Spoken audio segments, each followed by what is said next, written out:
Salut à tous, c'est Cédric qui devait être là aujourd'hui, mais il s'est pas réveillé, enfin je lui ai pris la place.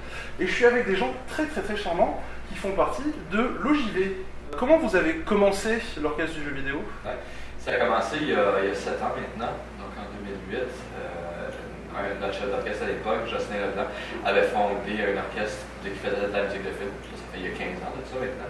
Et puis il a décidé de partir un deuxième orchestre qui faisait de la musique de jeux vidéo. Donc à ce moment-là, moi, lui et d'autres musiciens, on a parti ensemble. Et puis de fil en aiguille, ça grossit.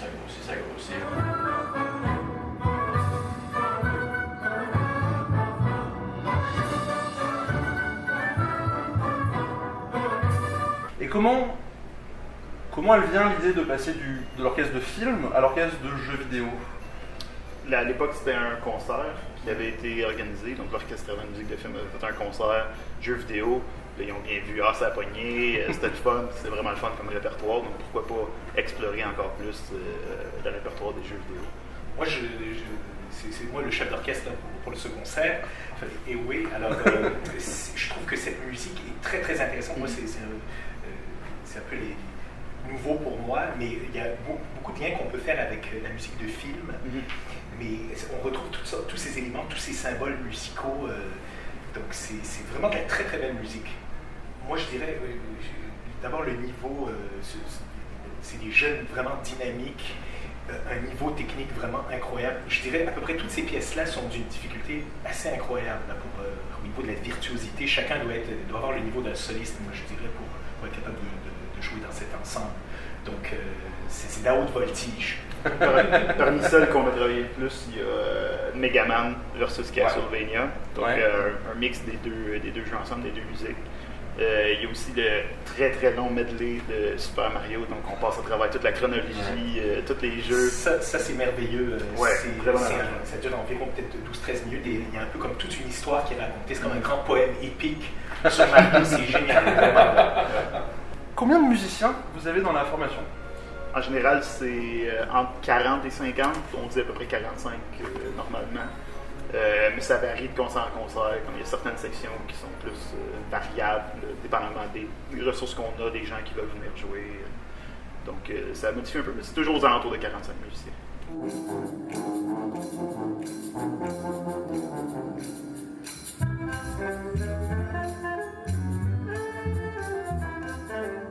J'imagine qu'en 7 ans, vous avez rencontré des gens qui ont trait aux jeux vidéo de plus ou moins près, voire de très près des fois. Est-ce qu'il y a une rencontre dans ces 7 années qui vous a profondément marqué, ou vous êtes sentis comme des fanboys heureux? Il y en a une en particulier. On n'a pas le droit de dévoiler, on n'a pas le droit de dévoiler le projet, mais on a travaillé avec un directeur de projet, Darren Kerwin, qui s'appelle. Qui est en train de travailler sur un nouveau projet, évidemment. C'est pas encore dévoilé le thème, mais c'est lui qui avait fait des albums qui ont été downloadés plusieurs centaines de milliers de fois. Le Harmony of Heroes, qui était sorti de l'année dernière. On a eu la chance de travailler avec lui. C'est une surprise, c'est pas encore annoncé, mais ça a vraiment été la rencontre de l'année. Bon, ça veut dire qu'il faut qu'on surveille ça de près. Ah ouais!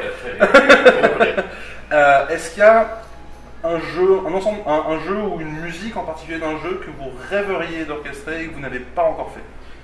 Il y en a tellement. Effectivement. Allez, un top 3. Il y a... présentement, on a un super concert qui s'en vient, puis on a toujours fait la musique de... On essaie de toujours faire la musique de One Winged Angel, évidemment, dans les grosses conventions comme ici. On sait que c'est très populaire, le monde veut absolument entendre One Winged Angel. Mais on n'a jamais vraiment exploré les autres boss de Final Fantasy VII. C'est quelque chose que, peut-être, c'est pas encore annoncé non plus, mais ça s'en vient, puis en fait, ça s'en vient dans ce moment, sans doute. Et puis, c'est ça, d'autres boss comme Genova, dans Final Fantasy VII, il y en a plusieurs, vraiment, il y a tellement de répertoire que... Ouais, il y a de quoi faire. Ouais, c'est ça. J'imagine. Des petites questions un peu plus pratiques. Où est-ce qu'on peut trouver vos albums? En général, on les vend à nos concerts. Okay. On les vend aussi aux conventions, donc on est allé au Comic-Con de Montréal dernièrement, on va au Comic-Con de Québec en octobre. Puis ici, on les vend. Sinon, c'est vraiment à nos concerts. En général, quand les gens l'achètent en pré-vente, achètent un billet en pré-vente, ils ont un CD gratuit de notre dernier concert. Donc ça nous aide vraiment à distribuer les CD pour que les gens puissent en avoir. Puis c'est ça. Fait qu'en général, c'est juste à nos points de vente au concert. C'est super. Et en parlant des événements et des concerts, vous avez un concert dans 1 heure globalement. Les prochaines dates, elles sont où, quand?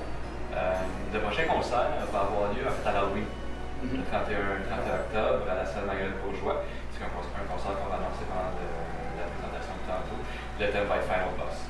Tom Bowser, Sephiroth, Dr. Willy, etc. Ça va être vraiment quelque chose. Donc ça c'est le 31 octobre. Ensuite on va en avoir un à la fin février. J'ai plus la date par contre. Je sais pas si c'est dans ce non, c'est fin février. Fin février, le thème va être RPG. Ouais, Je pense avec les thèmes de plusieurs RPG. Et puis pour finir l'année, on finit une genre de chronologie qu'on a eu dans les dernières années, le 11 juin. Encore une fois, la salle Marguerite Bourgeois avec un concert Nintendo 64. Donc il y a 2 ans, on a fait un concert NES, on a fait l'année passée Super NES, et puis là on finit l'année avec Nintendo 64. Super. Est-ce que vous avez déjà les prix ou des ordres d'idées des prix pour les places pour ces concerts-là? Pour les étudiants, c'est 15$. D'accord. Et puis pour les adultes, c'est 25$. Super. Puis comme Alexandre le disait tantôt, les billets sont achetés en pré-vente, donc avant à peu près 1 mois avant le show, reçoivent un CD de notre dernier concert tout à fait gratuitement. J'arrive dans mes questions bonus. Parce que comme j'ai hijacké l'interview de Cédric complètement, j'ai rajouté mes questions bonus à moi dans son plan d'interview. C'est 2 questions très simples. La première, c'est qu'est-ce que c'est la dernière bande dessinée que vous avez lue? Waouh! Alex, je vais te laisser répondre. Ça remonte à très loin. Très très loin. Je crois que j'étais même pas au secondaire encore. Ça devait être des bandes dessinées qui avaient été disponibles à la bibliothèque. Je suis pas un très grand lecteur de bandes dessinées, malheureusement. Désolé à tous les fans. Peut-être toi? Ouais, moi j'ai trouvé une ancienne bande dessinée des années 70 du Québec qui s'appelle On a volé la Coupe Stanley d'un certain Berry de Montigny. Ah ouais. C'était très très bien. Il y a des joueurs qui sont mentionnés et tout ça. C'est très très sympathique comme histoire. Mais c'est un peu difficile à trouver peut-être. C'est pas grave, c'est intéressant. Et la dernière question, ça sera la toute dernière dans l'interview, attention, est-ce que vous êtes prêts? Ouais. Est-ce que vous êtes heureux actuellement? On a hâte d'être sur scène. Très heureux d'être heureux. Puis on a hâte d'avoir du monde dans la salle, je crois. Oui. Et oui, oui. C'est nos plus gros événements en général de Texton. Parfait alors. Bah, super, merci beaucoup d'être venu pour nous rencontrer. Merci beaucoup. On est pressé de vous revoir sur scène. Oui. De notre côté. Et puis à bientôt. Ouais, merci beaucoup. Merci. Merci.